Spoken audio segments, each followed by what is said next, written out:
খোঁজ মিলেছে সাবেক স্বরাষ্ট্রমন্ত্রী কামালের। জানাবো শেখ হাসিনার পতন এবং তার পলায়নের খবরে কি খালেদা জিয়া খুশি হয়েছেন নাকি অন্য কিছু, এবং সর্বশেষ জানাবো সাবেক সেনাপ্রধান শফিউদ্দিন সহ ৩ সেনা কর্মকর্তার বিরুদ্ধে গুম কমিশনে অভিযোগ। এতক্ষণ শুনছিলেন সংবাদ শিরোনাম, এবার বিস্তারিত। খোঁজ মিলেছে সাবেক স্বরাষ্ট্রমন্ত্রী কামালের। কলকাতার ইকো পার্কে সাবেক স্বরাষ্ট্রমন্ত্রী আসাদুজ্জামান খান কামাল, অসীম কুমার উকিল, অপু উকিল ও হাজী সেলিমের এক ছেলে সহ কয়েকজন আড্ডা দিচ্ছিলেন। গত শনিবার সন্ধ্যা 7:30টায় তাদের আড্ডার চিত্র ধারণ করে বেসরকারি টেলিভিশন চ্যানেল 24 ভিডিওতে দেখা যায় কলকাতার ইকো পার্কে বসে আড্ডা দিচ্ছিলেন সাবেক স্বরাষ্ট্রমন্ত্রী আসাদুজ্জামান খান কামাল। তার মুখে শ্বেত শুভ্র সাদা দাড়ি, তাকে দূর থেকে দেখে চেনার উপায় নেই। আর তার সাথে ছিলেন আওয়ামী লীগ নেতা অসীম কুমার উকিল, অপু উকিল ও হাজী সেলিমের ছেলে সহ আরও কয়েকজন।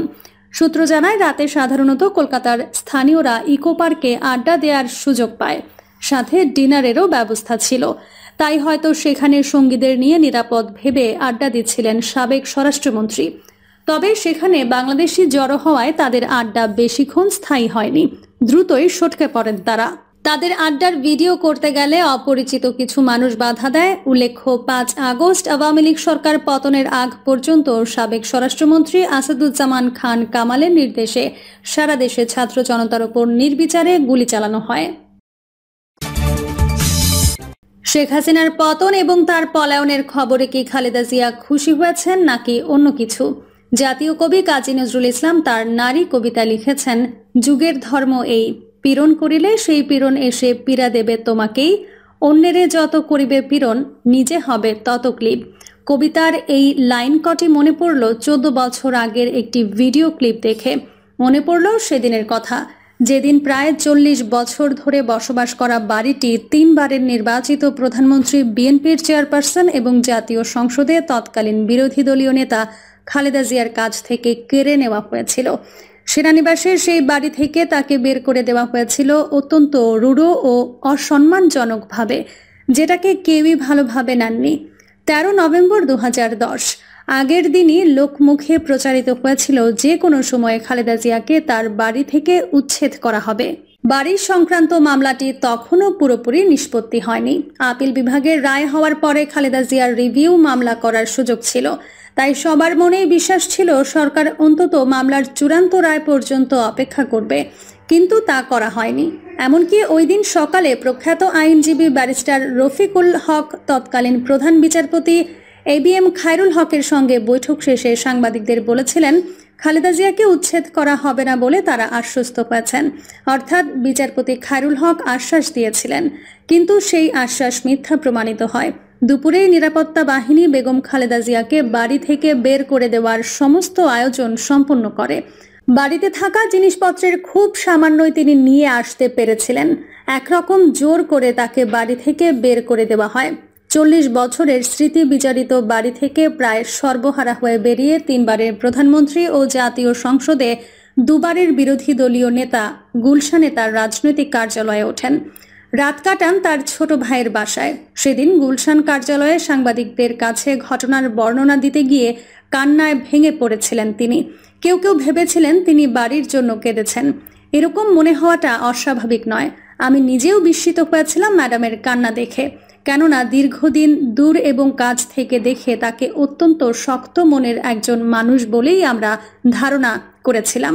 রাজনীতি কিংবা রাষ্ট্র পরিচালনা করতে এসে ব্যক্তিগত দুঃখের কথা জনসম্মুখে প্রচার করে তাকে কখনো আবেগাপ্লুত হতে দেখিনি, কিংবা কান্নাজড়িত কণ্ঠে নিজের কষ্টের কথা বলে জনগণের সহানুভূতি অর্জনের চেষ্টাও তিনি কখনো করেননি। জনসম্মুখে 3 বার দেশবাসী খালেদা জিয়াকে কাঁদতে দেখেছে। 2008 সালের 11 সেপ্টেম্বর 111 সরকারের জেলখানা থেকে মুক্তি পেয়ে BSMMU হাসপাতালে চিকিৎসাধীন পুত্র তারেক রহমানকে দেখতে গিয়ে অঝরে কেঁদেছিলেন মা খালেদা জিয়া। দ্বিতীয়বার কেঁদেছিলেন অপমানজনকভাবে বাড়ি থেকে উচ্ছেদ হওয়ার পর 2010 সালে। আর তৃতীয়বার কেঁদেছিলেন 2015 সালের 5 ফেব্রুয়ারি নারী ছেঁড়া ধন ছোট ছেলে আরাফাত রহমান কোকোর লাশ জড়িয়ে ধরে। চোখের সামনে জওয়ান ছেলের নিথর দেহ দেখা একজন মায়ের জন্য কতটা দুঃসহ তা বলে বোঝানোর দরকার পড়ে না। আসলে খালেদা জিয়া ওই দিন বাড়ি হারানোর জন্য কাঁদেনি। তিনি তো জানতেন বাড়িটি সরকার তাকে বসবাস করতে দিয়েছে, ইচ্ছে করলে সরকার তা ফেরত নিতে পারে। তাকে যতটুকু জানি তিনি বাড়ির জন্য নয়, কেঁদেছিলেন অসম্মানজনকভাবে তাকে বের করে দেওয়ার কষ্টে। যেরকম অপমানজনক পদ্ধতিতে তাকে বাড়ি থেকে বের করে দেওয়া হয়েছিল, প্রচণ্ড আত্মমর্যাদা বোধ সম্পন্ন খালেদা জিয়া তা মেনে নিতে পারেননি। আর সেটাই ছিল তার মর্মপীড়ার কারণ। চোখ মুছতে মুছতে তিনি বলেছিলেন, দীর্ঘদিনের সংসারের মালামাল রেখে আমাকে আজ এক কাপড়ে বাড়ি থেকে বের হয়ে আসতে হলো। বেডরুমের দরজা ভেঙে রীতিমতো টেনে হিচড়ে তারা আমাকে বের করে দিয়েছে। তিনি বলেছিলেন, আমি কার কাছে বিচার চাইব? এর বিচারের ভার আমি আল্লাহ ও দেশবাসীর ওপর ছেড়ে দিলাম। খালেদা জিয়ার সেদিনের সেই কান্না হৃদয় স্পর্শ করেনি এমন মানুষ খুব কমই আছে। অনেকেই বলেছিলেন ওই বাড়িতে খালেদা জিয়ার বসবাস যদি আইনানুগ নাও হয়ে থাকে, তবুও স্বেচ্ছায় বাড়িটি ছাড়ার জন্য তাকে আরও সময় দেওয়া হতো। বিশেষত ব্যারিস্টার রফিকুল হকের আশ্বাসের পর, যেটা তিনি তৎকালীন প্রধান বিচারপতি খায়রুল হকের বরাতে দিয়েছিলেন। খালেদা জিয়া নিশ্চিন্ত ছিলেন তাকে সেদিন উচ্ছেদ করা হবে না, হয়তো আরও সময় পাওয়া যাবে। কিন্তু সেই সময় তাকে দেওয়া দূরের কথা, নিজের ব্যবহার্য সামগ্রী পর্যন্ত আনতে দেওয়া হয়নি।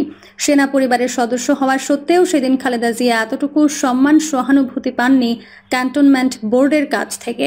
জাতীয় সংসদে বিরোধী দলীয় নেতা হওয়ার সত্ত্বেও সরকার তার মর্যাদার দিকে তাকায়নি। সেই ঘটনার 14 বছর পরে আমরা আরেকটি গৃহত্যাগের ঘটনা প্রত্যক্ষ করলাম। এবার যিনি ঘটনার শিকার, তিনি 14 বছর আগের ঘটনার প্রধান নেপথ্য কুশীলব। সাবেক প্রধানমন্ত্রী শেখ হাসিনার ইচ্ছা ও ইশারা ছাড়া কর্তৃপক্ষ যে খালেদা জিয়াকে উচ্ছেদ করেনি, সে কথা একজন বালকও বোঝে।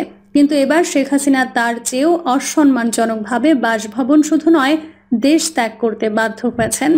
আর এর পেছনে খালেদা জিয়ার কোনো ভূমিকা নেই। খালেদা জিয়াকে উচ্ছেদের পর তিনি দেশে রয়েছেন এবং নিজে দেশবাসীকে সেই ঘটনার বর্ণনা দিতে পেরেছেন। কিন্তু শেখ হাসিনার বিদায় এমনভাবে সম্পন্ন হয়েছে, রীতিমতো তাকে সবার অলক্ষ্যে বাসভবন থেকে হেলিকপ্টারে চড়ে দেশ ত্যাগ করতে হয়েছে। সহজ বাংলায় বলা যায়, জীবন বাঁচাতে তিনি পালিয়ে গেছেন। ইচ্ছা থাকার সত্ত্বেও যাওয়ার আগে তিনি তার প্রিয় দেশবাসীর উদ্দেশ্যে কিছু বলেও যেতে পারেননি। গত 4 দশকের বেশি সময় ধরে বাংলাদেশের রাজনীতির গতি প্রকৃতির নিয়ন্ত্রক এই দুই নেত্রীর বাসস্থান হারানোর ঘটনা একরকম নয়। একজনকে তার প্রতিপক্ষ উচ্ছেদ করেছে, আরেকজন জনরোষের মুখে চলে যেতে বাধ্য হয়েছেন। শেখ হাসিনার পতন এবং তার পলায়নের খবরে কি খালেদা জিয়া খুশি হয়েছেন? স্বাভাবিক নিয়মে হওয়ারই কথা। যিনি তার রাজনৈতিক ক্যারিয়ার ধ্বংস করার জন্য একটি বানোয়াট মামলার প্রশ্নবিদ্ধ রায়ে তাকে জেলে রেখেছিলেন, উন্নত চিকিৎসার জন্য বিদেশে যাওয়ার সুযোগ না দিয়ে তিলে তিলে নিশ্চিত মৃত্যুর দিকে ঠেলে দিচ্ছিলেন, তার এই পতন এবং দুর্দশায় খালেদা জিয়ার খুশি হওয়ারই কথা। তবে খালেদা জিয়াকে যারা ঘনিষ্ঠভাবে চেনেন, তারা জানেন যে তিনি প্রতিহিংসা পরায়ণ নন। শত্রুর বিপদও তাকে স্পর্শ করে। এর প্রমাণ আমরা পেয়েছি 1/11-এর সময় শেখ হাসিনার গ্রেপ্তারের প্রতিবাদে দেওয়া তার বিবৃতিতে। সেদিন শেখ হাসিনাকে গ্রেপ্তার করতে গিয়ে পুলিশ যে অশোভন আচরণ করেছিল, খালেদা জিয়া তীব্র ভাষায় তার প্রতিবাদ করেছিলেন। না, এটা বলতে চাই না যে 2010 সালে শেখ হাসিনা খালেদা জিয়ার সঙ্গে যে অনাকাঙ্ক্ষিত আচরণ করেছিলেন, সেজন্যই আজ তাকে গৃহহারা শুধু নয়, মাতৃভূমিহারা হতে চেয়েছেন। না, এটা বলতে চাই না যে 2010 সালে শেখ হাসিনা খালেদা জিয়ার সঙ্গে যে অনাকাঙ্ক্ষিত আচরণ করেছিলেন, সেই জন্যই আজ তাকে গৃহহারা শুধু নয়, মাতৃভূমিহারা হতে হয়েছে। তবে এটা স্বীকার করতেই হবে, দিন সবার সমান যায় না। ক্ষমতার দাপটে অন্যের ওপর জুলুম করলে নির্যাতিত ব্যক্তি প্রতিশোধ না নিলেও সৃষ্টিকর্তা কোনো না কোনোভাবে তা ফিরিয়ে দেন। সাবেক সেনাপ্রধান শফিউদ্দিন সহ 3 সেনা কর্মকর্তার বিরুদ্ধে গুম কমিশনে অভিযোগ। সাবেক সেনাপ্রধান জেনারেল SM শফিউদ্দিন আহমেদ সহ সাবেক 3 সেনা কর্মকর্তার বিরুদ্ধে গুম সংক্রান্ত কমিশন অব ইনকোয়ারিতে অভিযোগ জমা পড়েছে। অন্য 2 সেনা কর্মকর্তা হলেন লেফটেন্যান্ট জেনারেল মোহাম্মদ আকবর হোসেন ও major general Mohammad Sarwar Hossain. Supreme কোর্টের আইনজীবী ও সাবেক সেনা কর্মকর্তা মেজর M সারওয়ার হোসেন গতকাল রোববার এই 3 কর্মকর্তার বিরুদ্ধে অভিযোগ দাখিল করেন। তিনি আজ সোমবার প্রথম আলোকে বিষয়টি নিশ্চিত করেন। অভিযোগে তিনি নিজের সঙ্গে ঘটে যাওয়া গুমের ঘটনার কথা উল্লেখ করেছেন। বিষয়টি নিয়ে গুম সংক্রান্ত কমিশনের কমিশনার ও কর্মকর্তাদের আনুষ্ঠানিক কোনো বক্তব্য পাওয়া যায়নি। নাম প্রকাশ না করার শর্তে কমিশনের কর্মকর্তারা বলছেন, কিছু অভিযোগ তাদের কাছে জমা পড়েছে। অভিযোগ দাখিলকারী আইনজীবী সারওয়ার হোসেন সাবেক 3 সেনা কর্মকর্তাকে স্বৈরাচারের দোসর, গুম খুনের হোতা, গোপন বন্দিশালা সৃষ্টিকারী ও রক্ষণাবেক্ষণকারী হিসেবে উল্লেখ করেছেন। তিনি বলেছেন, আসামিরা পরস্পর যোগসাজশে ইচ্ছার বিরুদ্ধে তাকে গুম করার উদ্দেশ্যে 2016 সালের 27 অক্টোবর বেলা 11টায় চা পানের কথা বলে প্রতিরক্ষা গোয়েন্দা মহাপরিদপ্তরের সদর দপ্তরে ডেকে নিয়ে যান। প্রিয় দর্শক, এই ছিল এখনকার সর্বশেষ সংবাদ। আপডেট সব সংবাদ পেতে চ্যানেলটি সাবস্ক্রাইব করে বেল আইকনটি ক্লিক করে রাখুন।